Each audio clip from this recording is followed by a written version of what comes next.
Je n'ai pas toujours été très tendre avec lui à l'ignorer, mais vous auriez vu son visage.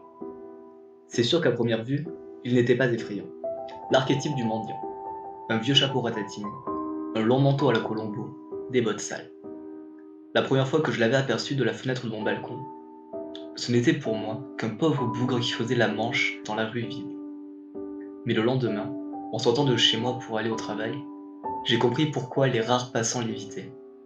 Il était défiguré. Pas juste balafré ou borgne. Je dis bien défiguré. Son visage n'avait strictement aucun sens. Comment le décrire? Ses yeux étaient pourvus de paupières retournées. Son nez était bien trop levé. Sa bouche était retroussée sur les bords, comme les chiens. Ses joues étaient creusées, comme si quelqu'un avait trop appuyé dessus. Une tête de cauchemar. Quand je suis rentré le soir, il était encore là. Son chapeau était toujours vide. J'avais de la monnaie. Je suis sûr qu'il me regardait, bien que ce soit difficile de le savoir, et j'ai pris la décision de ne rien lui donner. Je crois qu'il me faisait peur. La suite m'a donné raison. Notre manège a duré 2 mois. Je le croisais, ne lui donnais rien, en étant convaincu qu'il me regardait. Et lui restait toute la journée, peut-être même la nuit. Je n'osais pas regarder. Ce soir-là, le 22 mai, quelqu'un a frappé à ma porte. Mon premier réflexe a été de ne pas me déplacer, en espérant que ce témoin de Jéhovah ou ce représentant en aspirateur s'en aille. Arrivé à une dizaine de coups à la porte, je me suis décidé à ouvrir, et je l'ai vu. Le même manteau à la Colombo, les mêmes traits affreux. Le mendiant se tenait devant moi.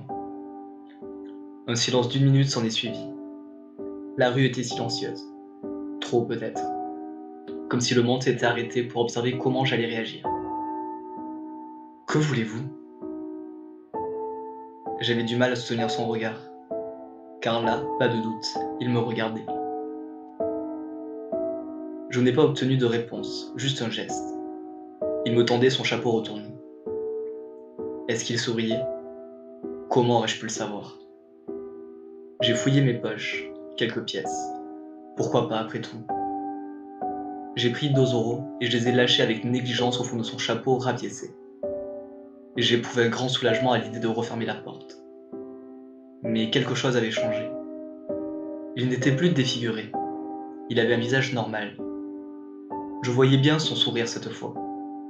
Je me suis regardé dans la glace. Mes paupières étaient retournées. Mon nez était comme décalé sur mon visage. Ma bouche ressemblait davantage à un museau. Un cauchemar. Oui, j'avais raison. C'était une tête de cauchemar. Le mendiant avait disparu. Je ne distinguais pas la terreur sur mon visage.